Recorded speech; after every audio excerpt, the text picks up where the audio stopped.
DT news জনগণের power house. We want justice! We want justice! We want justice! We want justice! দোষীদের ফাঁসি চাই!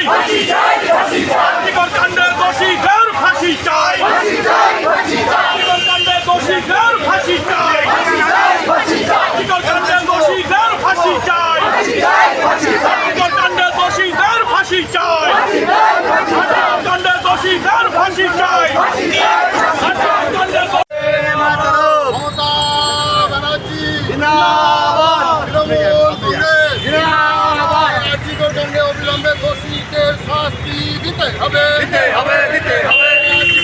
দোষীদের শাস্তি দিতে হবে, রাজ্যকাণ্ডে অবিলম্বে দোষীদের ফাঁসি দিতে হবে, রাজ্যকাণ্ডে অবিলম্বে দোষীদের ফাঁসি দিতে হবে, রাজ্যকাণ্ডে অবিলম্বে দোষীদের ফাঁসি দিতে দোষীদের ফাঁসি চাই!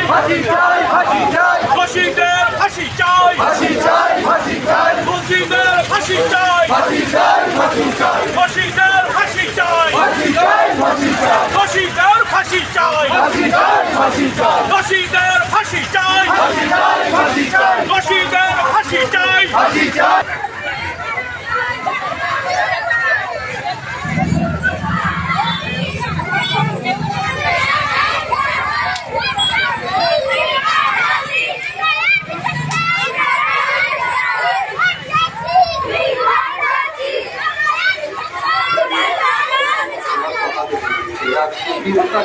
রাজপথে পথে উত্তাল তাই জনমিছিল, লাখ লাখ হাতের নিচে আজকে বিরুকাছি, রাজপথে পথে উত্তাল তাই জনমিছিল।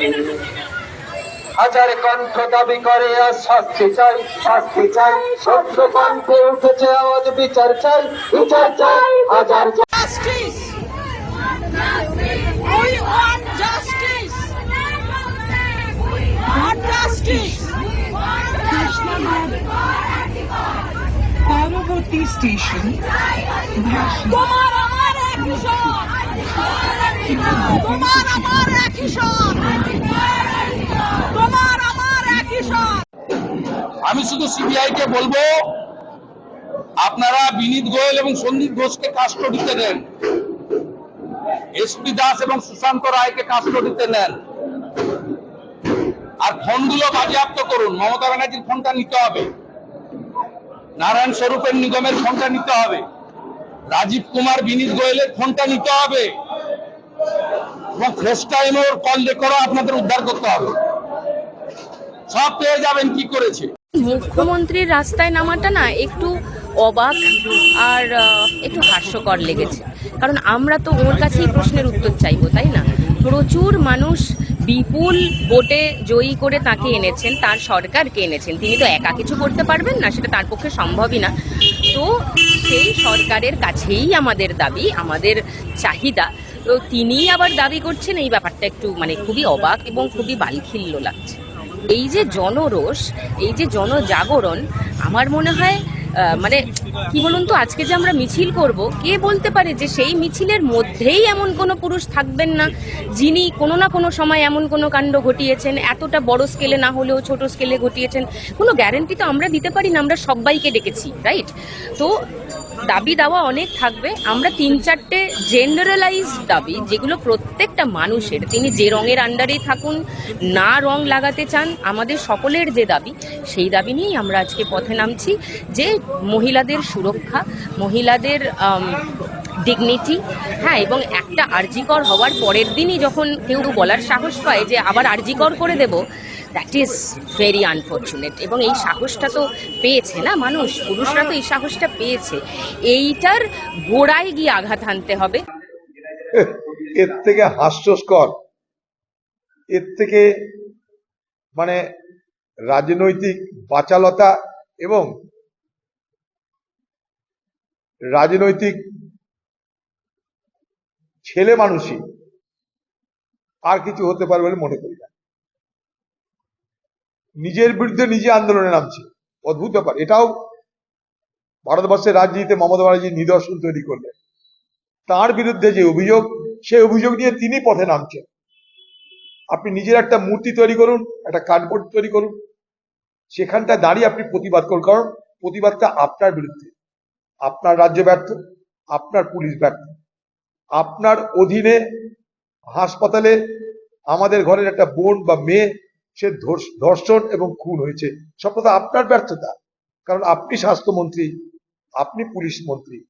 বড় অদ্ভুত, আপনার বিরুদ্ধে আপনাকে বলতে হচ্ছে। আপনি সেখানটা দেখাতে চাইছেন যে আমি কত বড় সততার প্রতীক, দেখো আমি আমার সরকারের বিরুদ্ধেও বলছি। এইসব ভণ্ডামি বাংলার মানুষ দেখছে দিদি ভাই, এই ভণ্ডামি দেখছে। আপনার দেহের ভাষাতে আপনি প্রমাণ করে দিচ্ছেন যে আপনি জোর করে অপরাধীদের আপনি বাঁচাতে চাইছেন। আপনাকে বাংলা মানুষ আগেও রাস্তায় নেমে আন্দোলন করতে দেখেছে। সেই মমতা ব্যানার্জি আজকের মমতা ব্যানার্জির আন্দোলনের মধ্যে আকাশ আর পাতালের ফারাক হয়ে গেছে। কারণ আপনি নৈতিকতার বিরুদ্ধে লড়তে যাচ্ছেন। সেদিন আপনার পক্ষে নৈতিকতা ছিল, আজ আপনার পক্ষে নৈতিকতা নেই। ভিড় আছে, আশেপাশে কটা মহিলা নিয়ে, কটা কর্মী নিয়ে আপনি ঘুরছেন, ঠিকই আছে। সরকারি দল আপনার অভাব হবে না, আরো বড় বড় মিছিল হবে আপনার দলে, কিন্তু নৈতিকতার ক্ষেত্রে কিন্তু আপনি উত্তর দিতে পারবেন না। আয়নার সামনে দাঁড়িয়ে মমতা ব্যানার্জি নিজেকে জিজ্ঞেস করুন আপনি যে আপনাকে কেন আজকে এরকম বেপরোয়া ভাবে আন্দোলনকারীদের বিরোধিতা করতে হচ্ছে। একটা আলোচনা করে তাদের সহানুভূতি আদায় করতে পারতেন আপনি, তা না করে তাদের সঙ্গে যুদ্ধে নামলেন। হাতে আপনার পুলিশ, হাতে আপনার ক্ষমতা। স্বৈরাচার এ পৃথিবীতে হয়, দীর্ঘস্থায়ী হয় না। স্বৈরাচার এই পৃথিবীতে ক্ষমতা আসে, চিরস্থায়ী হয় না।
ওই পাশে চলে যাও, ও পাশে চলে যাও।